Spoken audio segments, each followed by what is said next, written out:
제2장 우리는 어디로 향하고 있는가? 많은 사람들은 자신의 잠재 능력을 충분히 발휘하지 못하고 있으며 만약 그 능력을 발휘할 수 있는 실질적이고 혁신적인 변화의 계기가 주어진다면 무척 고맙게 여길 것이다. 그러기 위해서 우리 모두는 자신이 현재 처해 있는 위치와 앞으로 바라는 위치, 그 위치에 이르기 위해 필요한 것은 무엇인가 하는 점을 밀도 있게 고려해 보아야 한다. 생활신조 2. 조 포글리오는 캘리포니아 콜로라도의 바다가 보이는 곳에 큰 저택을 갖고 있었다. 어느 날 그는 화가 나 주방에서 뛰쳐나와 뒷문을 활짝 열고 햇볕이 내려쬐는 바깥으로 나와 찌는 듯한 진입로를 가로질러 갔다. 그는 잠시 돌아서서 현관에 서 있는 아내 노마를 바라보았다. 그녀의 손은 떨리고 눈에는 눈물이 글썽거렸다. 조, 제발 가지 말아요. 이 집을 나갈 거야. 차문을 열면서 그는 말했다. 아내를 정면으로 쳐다보다가 두려우면서도 자신을 붙잡아 주었으면 하는 생각도 없지 않았지만 한편으로는 그럴까봐 두렵기도 했다. 언제 돌아오실 건가요? 차도를 향하고 있는 남편을 바라보며 아내가 물었다. 예전과 마찬가지로 그들에게는 아무런 일도 일어나지 않은 것처럼 남편이 대답해 주기를 바랬다. 몰라도 돼. 그는 자동차 문을 꽝 닫으며 말했다. 조는 돌아보지도 않은 채 차의 시동을 걸고는 떠나갔다. 잠시 동안 노마는 꼼짝 않고 그 자리에 서 있었다. 눈물로 목이 메인 채 아이들이 방에서 내려다보고 있는 것을 느끼며 천천히 집 안으로 들어왔다. 한숨을 쉬며 아이들을 바라보았다. 19살과 16살 난 두 아들 니키와 조이 그리고 17살 난 딸 체리는 요즘 노상 싸움만 하는 부모를 보며 좌절감과 두려움을 느끼고 있을 것이다. 그래서 노마는 한숨을 쉬며 돌아서서 말하였다. 아빠가 왜 저렇게 소리 지르며 나가는지 엄마는 안단다. 아빠는 지금 절망하고 있어. 우리 모두가 아무리 열심히 일을 해도 생활은 조금도 나아지지 않고 뭔가 잘못되어 가는 것 같구나. 우리는 무력감으로 더욱더 절망이 크구나. 우리가 사랑하던 모든 것들이 점점 더 악화되기만 하고 우리는 그것을 멈추게 할 방법이 없구나. 조는 콜로라도 다리를 지나 오봉국도를 통해 멕시코 접경 지역으로 내달렸다. 그는 멕시코 로사리타 해변에 주택단지를 건설 중이었고 종업원들은 그를 기다리고 있었다.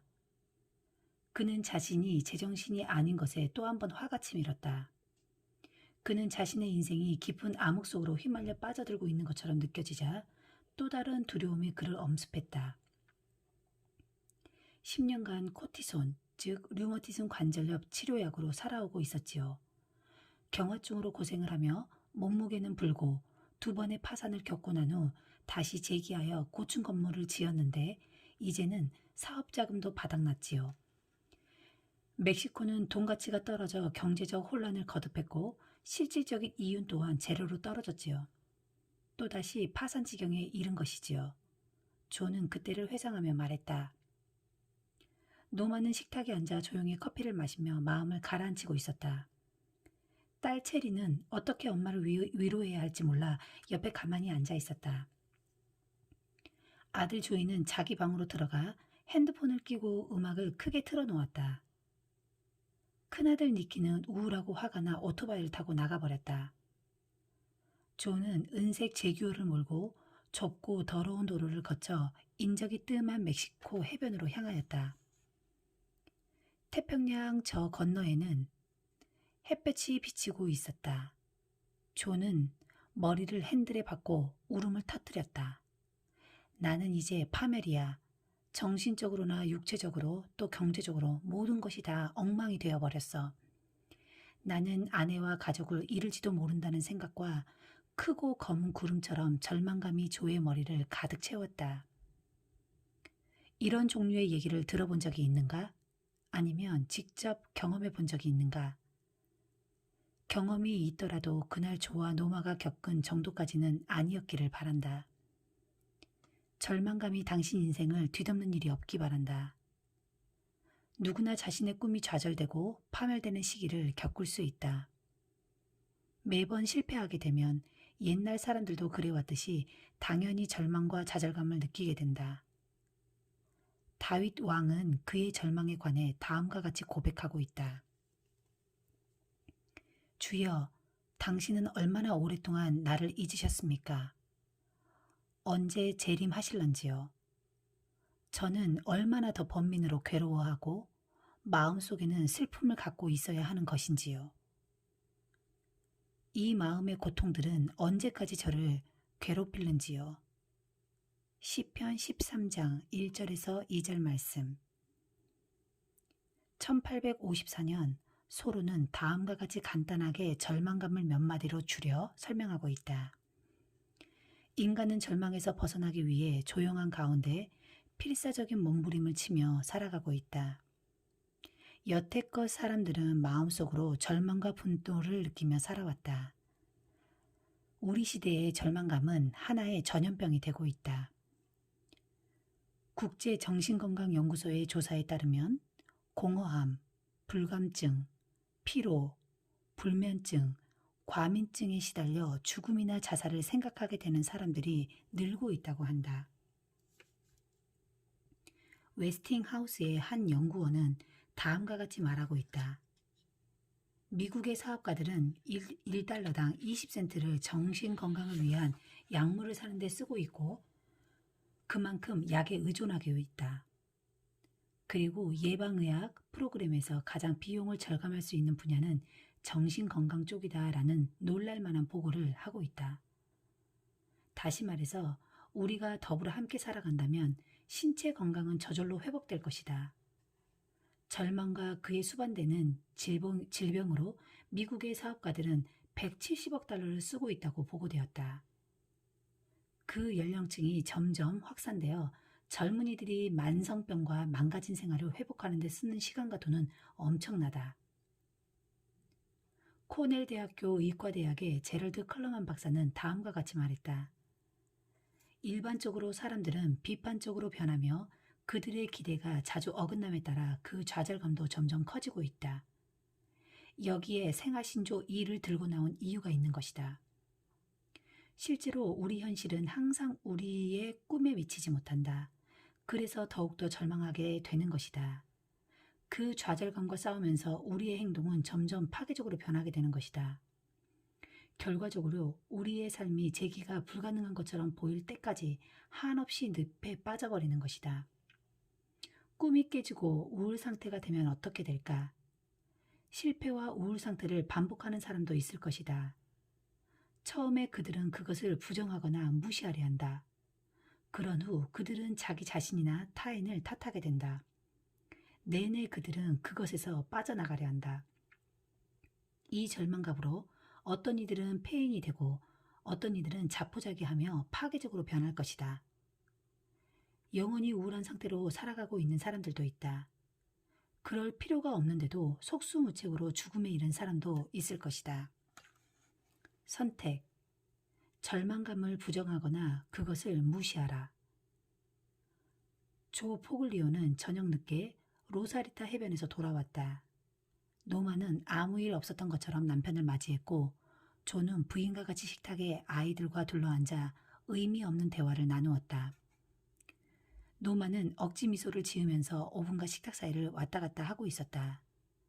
모두가 다 상냥하고 공손한 태도를 가졌지만 그들의 마음속의 고통은 2배로 증가했다. 왜 소로는 인생이 조용하면서도 필사적인 몸부림이라 했던가? 미국 초창기의 시인인 소로는 사람들이 더 비참하게 느낄 때는 그것을 감추기 위해 웃는 척하고 다닌다는 것을 말한 바 있다. 사람들은 고통을 남몰래 혼자 겪고 싶어 한다. 자존심 때문에 진실을 인정하려 하지 않는다. 또한 남들이 자신의 실패를 알게 되는 것을 원치 않는다. 예를 들어 동양에서는 체면을 유지할 것을 강조한다. 영국 속담에 공경에 처해도 방황하지 말라는 것이 있다. 또 진짜 사나이는 울지 않는다라는 꿋꿋한 미국인에 대한 속담도 있다. 어느 누가 갈등하며 괴로워하기를 원하겠는가? 적어도 처음에는 모든 일이 잘 되어가고 있는 척 하는 것이 훨씬 편하다. 비참함은 무서운 비밀로 둔갑한다. 자기 주위에 벽을 쌓고서 동정하고 원조하는 사람들을 자기로부터 격리시킨다. 병든 동물처럼 몸을 숨기고 병이 낫기를 기다린다. 당신도 그런가? 꿈이 위협받아 절망의 늪을 헤매게 될 때 침묵하고 방황하게 되는가? 아니면 세상이 무너지는 것 같이 느껴질 때도 씩씩하게 웃으며 아무 일도 없었던 것처럼 돌아다니는가? 조가 파산하기 직전까지도 우리는 경제적으로 부유하게 살았지요. 아름다운 집과 보트, 멋진 자동차 등 그것이 모두 사라졌을 때 나는 사람들이 그 사실을 알게 되는 게 두려웠어요. 그래서 계속 아무 일 없었던 것처럼 예전처럼 살아갔지요. 부자인 한 친구가 그의 은색 XYZ S 제규어차를 거저 주다시피 내게 팔았지요. 나는 매달 차값을 갚아 나갔고요. 자조적인 웃음을 띠며 머리를 저으며 조는 말했다. 샌디에고에서 코로나도만을 가로질러 아름다운 K섬에 있는 바다에 접해 있는 커다란 저택을 구입했지요. 계속 성공에 대한 환상을 간직하며 살아가는 것은 그리 어렵지 않았어요. 적어도 얼마 동안은요. 노마는 수줍게 웃으며 말했다. 그래서 완전 빈털터리가 되었을 때에도 우리는 계속 얼굴에 가면을 쓰고 다녔지요. 교회에서, 애들 학교에서, 직장에서 또는 은행이냐, 식품점 등 어디에서든 항상 웃으며 즐거운 척했습니다. 조와 노마는 가면을 쓴 채 이중생활을 하게 됨으로써 절망감과 상실감이 더 커져만 갔다. 바깥에서는 가면을 쓰고 생활하여 그들의 황폐해져가는 관계를 아는 사람은 거의 없었다. 혹 이 이야기가 자신의 얘기처럼 들리지 않는가? 아무리 아닌 척해도 우리 자신은 받아들이지 않을 수 없다. 우리 자신이 도움이 필요하다는 것을 인정하기 전에는 어느 누구도 도와줄 수 없다. 좌절감이나 절망감은 우리가 그것을 부정하고 무시해서는 치유될 수 없다. 좌절감과의 싸움은 당신이 그것 때문에 고통받고 있다는 것을 먼저 인정해야만 끝이 난다. 먼저 당신 자신이 그것을 인정하고 또 주위에서 만나게 되는 믿을 수 있는 사람들에게 차츰차츰 자신의 그러한 상황을 인식시키는 것이다. 선택사항, 남의 탓으로 돌리기. 저녁 설거지도 끝나 조와 노마는 침실로 왔다. 그러나 그들의 대화는 역시 똑같았다. 당신이 그런 식으로 하지만 않았었다면, 당신이 항상 이렇게 일 처리를 하지만 않았다면 하고 상대방을 탓하며 점점 언성을 높이게 되고 드디어 화난 목소리는 얇은 벽을 뚫고 아이들에게까지 들리게 되었다. 우리는 항상 서로 크게 소리 지르곤 했지요. 그 소리는 아이들이 틀어놓은 락 음악보다도 더 컸어요. 우리 문제에 대해 서로 비난하지 않으면 누군가 다른 사람을 비난하곤 했지요. 부모님이나 선생님, 혹은 친구나 동료들, 심지어 미국 정부를 욕한 적도 있어요. 사업가로서 온갖 세금과 갖가지 공문서에 질려 있었거든요. 일할 때마다 걸고 넘어지는 법조문이나 관계 당국을 증오했지요. 결국 이 나라를 떠나기로 결심했지요. 로사리타 일이 잘 안 돼갈 때 나는 이미 미국 시민권을 포기하고 멕시코 시민권을 얻을 생각이었어요. 그런데 멕시코 화폐 가치가 떨어졌지요. 이어서 노마가 말했다. 우리의 순이익은 뚝 떨어졌고 멕시코 대통령이 우리를 망하게 하려고 그만뒀다는 생각까지 했지요. 실상 누군가 우리의 비난을 받을 새로운 사람이 필요했거든요.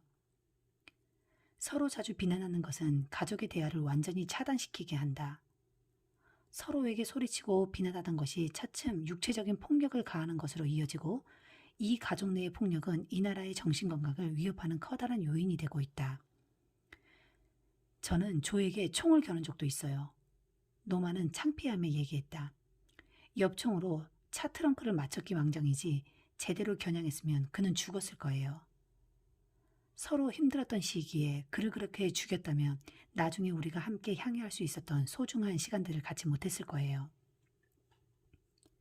가정에서의 육체적인 학대, 특히 아내 구타는 매 15초마다 희생자가 나오고 있다.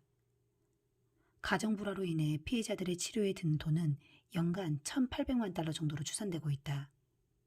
사람들은 그런 절망적인 시기에는 위험하기 짝이 없는 광기 있는 일들을 많이 저지르게 된다. 노마는 밤중에 남편에게서 온 장거리 전화를 떠올린다. 멕시코 감옥에서 수신자 부담으로 남편이 전화해 왔다. 노마는 통화를 하면서 남편에 대한 불신감이 그 돌을 더해갔다. 문제가 생겼어. 그의 목소리는 작고 떨리고 있었다. 노마는 주의를 기울여 그가 하는 얘기를 들었다. 남편은 돈을 벌기 위해 발버둥 치다가 미국 국경을 넘나드는 마약 밀수범들을 거들었던 것이다.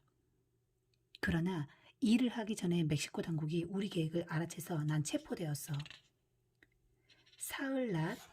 사흘 밤을 꼬박 취조당했지. 그리고 벌금으로 많은 돈을 내야 해. 그 돈을 못 구하면 나를 풀어주지 않겠대.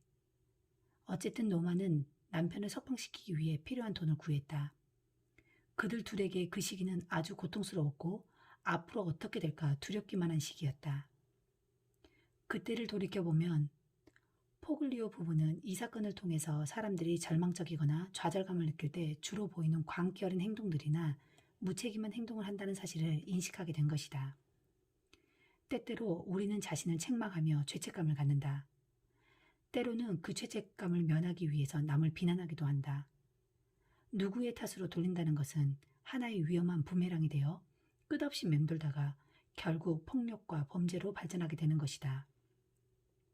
우리의 꿈이 사라지고 절망이 끼어들 때 우리는 비난을 그치고 일이 이렇게 엉망이 된 타당한 이유를 찾아서 그것에서 벗어날 수 있는 적절한 계획을 세우려 해야 한다. 선택사항, 좌절감에서 벗어나자. 조와 노마는 이런 대립과 좌절의 시기에 그것에서 벗어나고자 술을 마셨다. 우리는 고통을 잊고 일시적인 안정감을 얻기 위해 알코올에 의존했지요. 조가 말했다.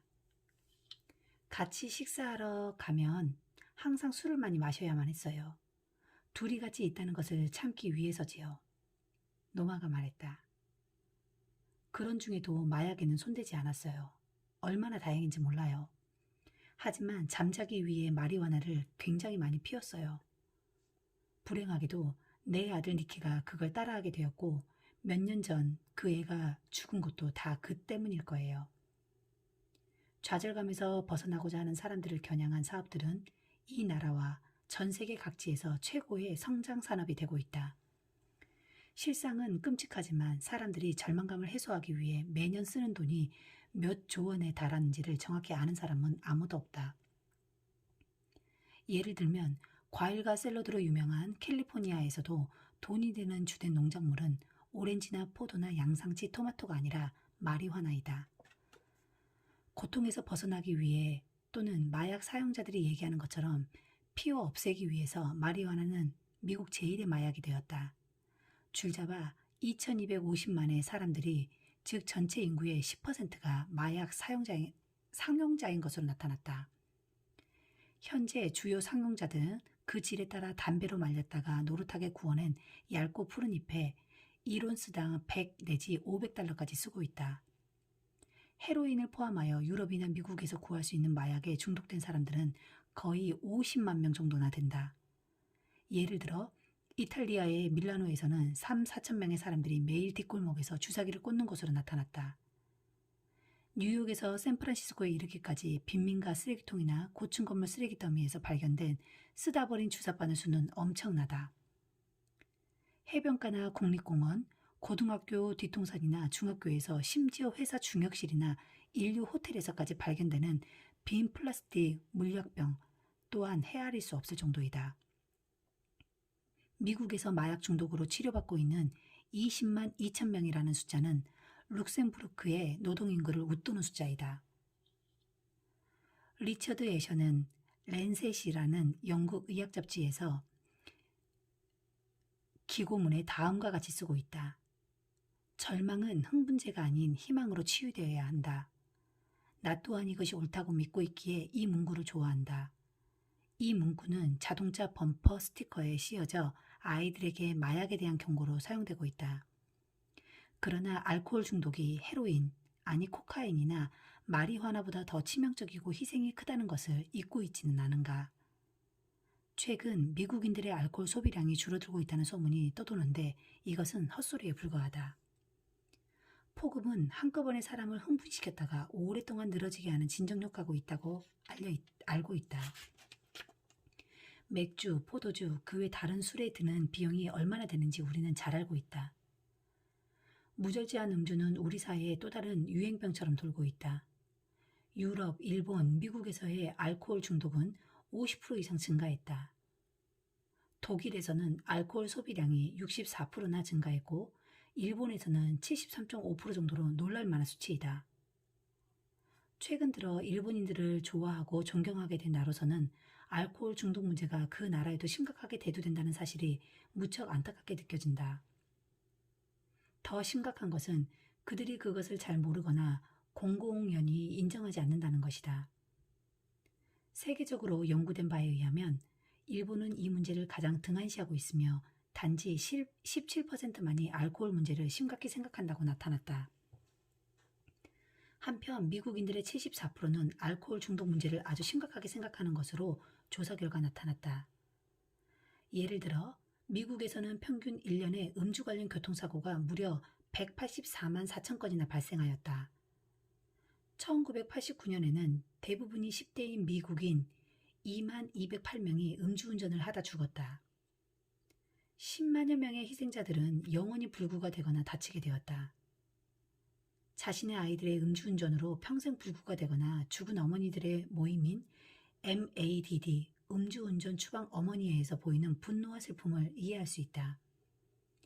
그러나 우리는 알코올 중독자 모임의 사람들과 절대적으로 금주를 해야 하는 사람들을 위한 프로그램을 행하는 사람들을 도와야만 한다. 그들에게는 절대적인 금주만이 유일한 길이기 때문이다. 정신적인 억압을 받으면 누구나 다 알코올의 남용이나 중독에 빠질 수 있다는 사실을 절실하게 깨달을 필요가 있다. 버틀란트 러셀은 음주는 일시적인 자살행위이다. 음주로 인한 행복감은 단지 불행을 소극적이고 순간적으로 멈출 수 있을 뿐이다 라고 하였다. 무절제한 음주는 이 나라의 비극이 되었고 내가 보기에는 더 큰 불안의 징후가 되고 있다. 우리가 폭음을 하는 것은 우리의 절망감과 용기 있게 정면 대결하는 것이 아니라 단지 도피하고자 하는 것이다. 지난 몇십 년간 유명한 내과 의사나 정신과 의사들은 처방전을 내릴 때 발리움, 자낙스, 프로작 같은 약은 안전하며 불안감을 치유하는 데 도움이 된다며 사용했다. 그러나 이런 약재들이 인기리에 사용되고 급속히 번지는 것은 막아야 한다.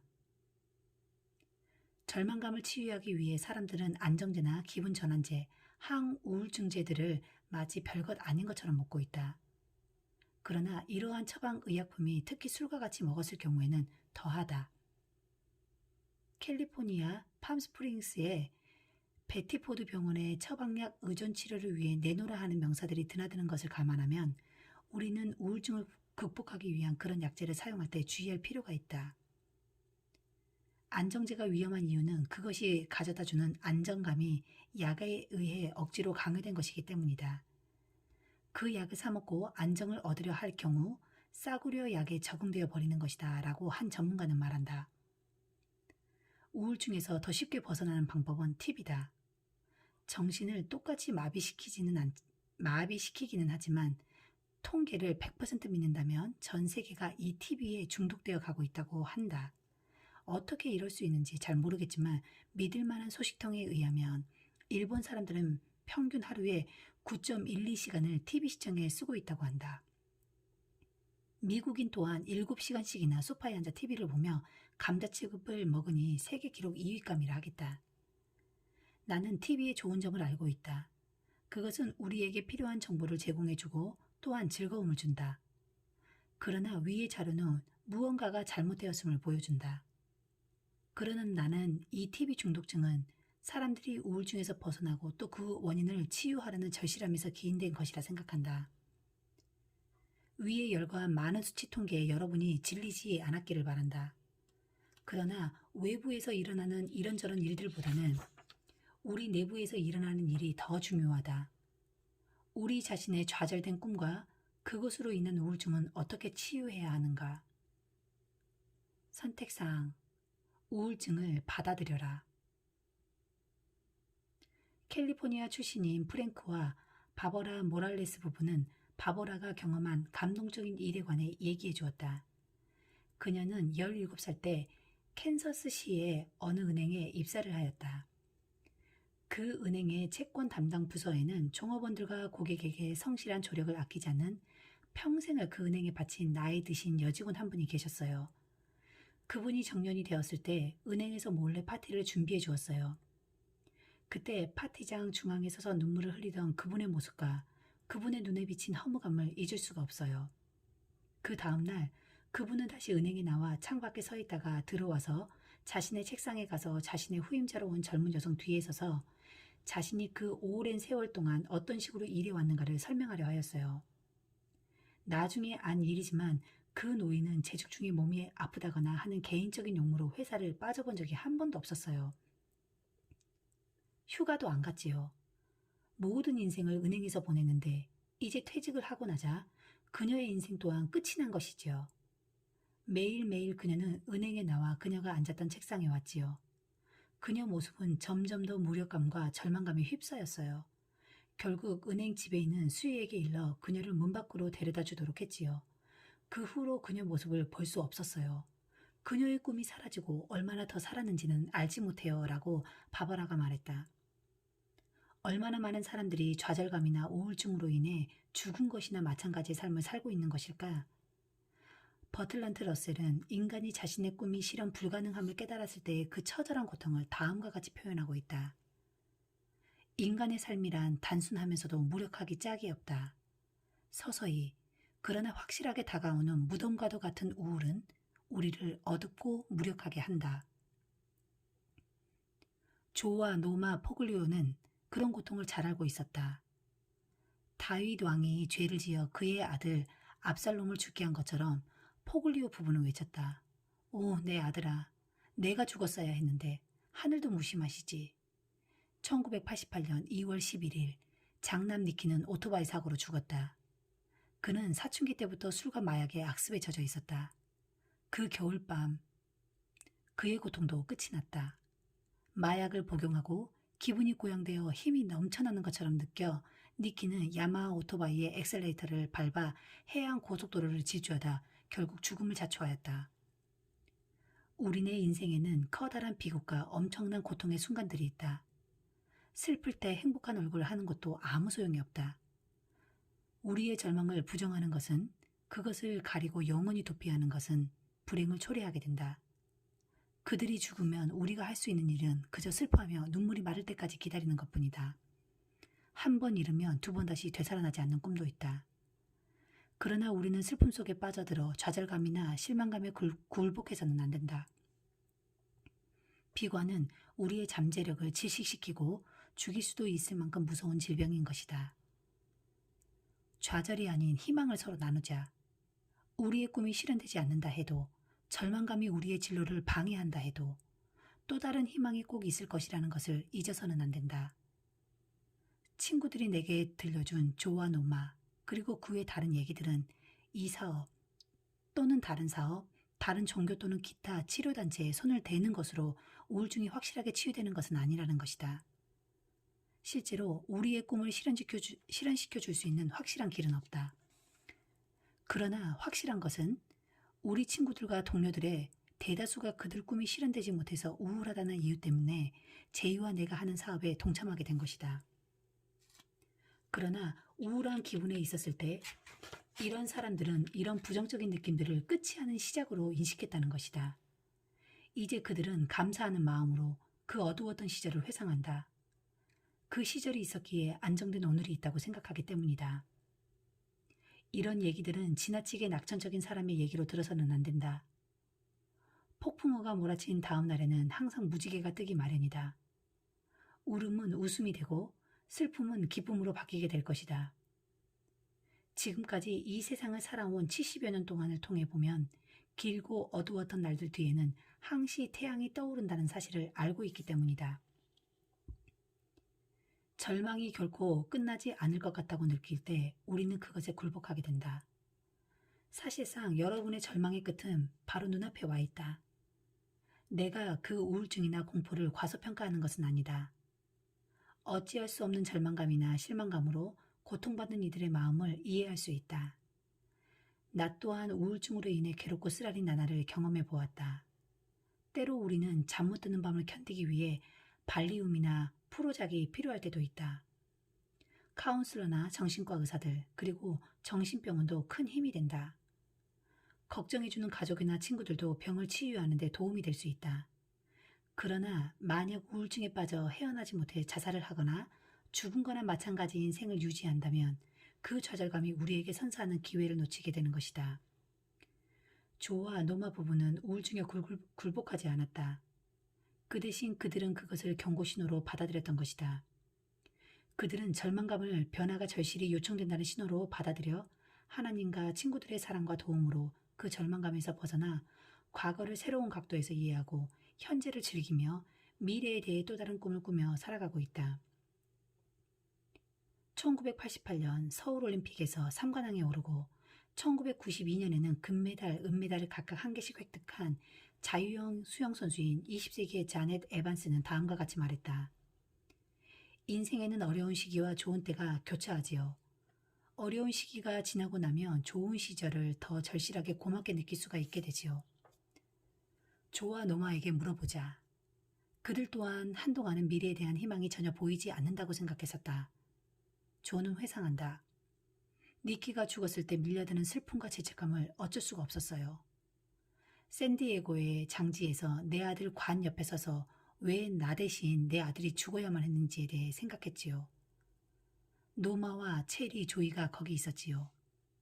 우리 가족을 위로하기 위해 그 고통을 함께하기 위해 친구들이 멀리서까지도 찾아와 주었어요. 소름 끼치는 정적감 속에서 나는 절망적으로 하나님을 찾았습니다. 제게 다시 한번 기회를 주십시오. 니키가 어렸을 때 내가 저질렀던 엄청난 실수를 보상하고 싶었습니다. 조이나 체리가 어엿한 젊은이로 자라주어 그것에 항상 자랑스럽고 감사하게 느꼈지만 내게는 니키의 자리를 채워줄 또 다른 아들이 필요했습니다. 몇 주 후에 나는 해군 특수부대 요원 중 한 대원에게 아메이 사업 내용을 설명했지요.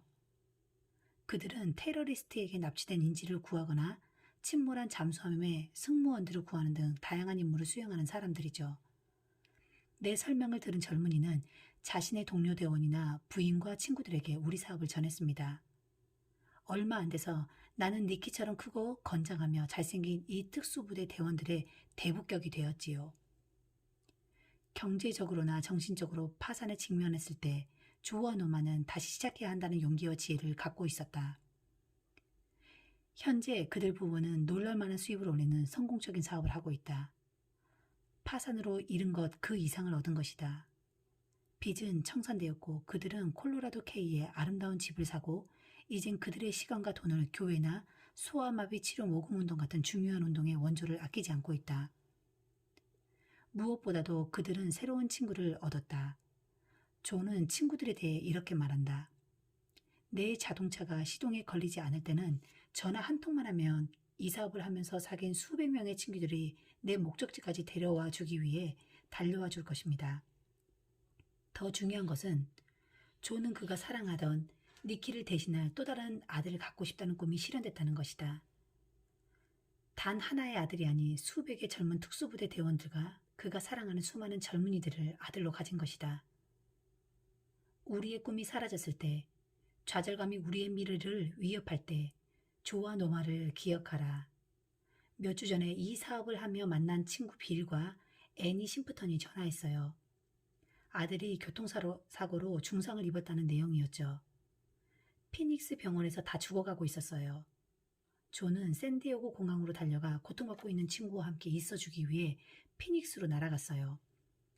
심프턴 부부의 아들이 죽었을 때 빌은 조에게 카폰으로 전화하며 물었어요. 조, 당신 아들이 죽었을 때 어떻게 헤어날 수가 있었지? 남편은 잠시 그 고통스럽고 힘겨웠던 시절을 떠올린 후 말했어요. 좋아질 걸세. 애니와 자네는 곧 괜찮아질 거야. 그 전화를 회상하면서 조는 눈물을 글썽거렸다. 저는 갑자기 세상이 어떻게 돌아가는 것인지를 알게 되었죠. 고통은 하나님이 우리가 살아가면서 만나게 되는 사람들을 도울 수 있도록 단련시키기 위해 내리는 것이지요. 우리 꿈이 사라져 힘들어할 때 사람들은 꿈을 잃은 우리 형제 자매들을 위해 우리를 더 강인하게 만드시는 것이지요. 이런 때는 아주 힘든 시기입니다. 우리의 꿈은 우리 자신도 어쩔 수 없는 일들에 의해 위협받고 있어요. 때때로 우리는 싸움에서 지기도 하지요. 그러나 함께라면 우리는 이길 수 있을 것입니다. 서로서로 도와 다시 꿈을 갖게 된다면 우리 자신도 모르는 사이에 우리의 꿈은 성취되어 우리를 놀라게 할 것입니다.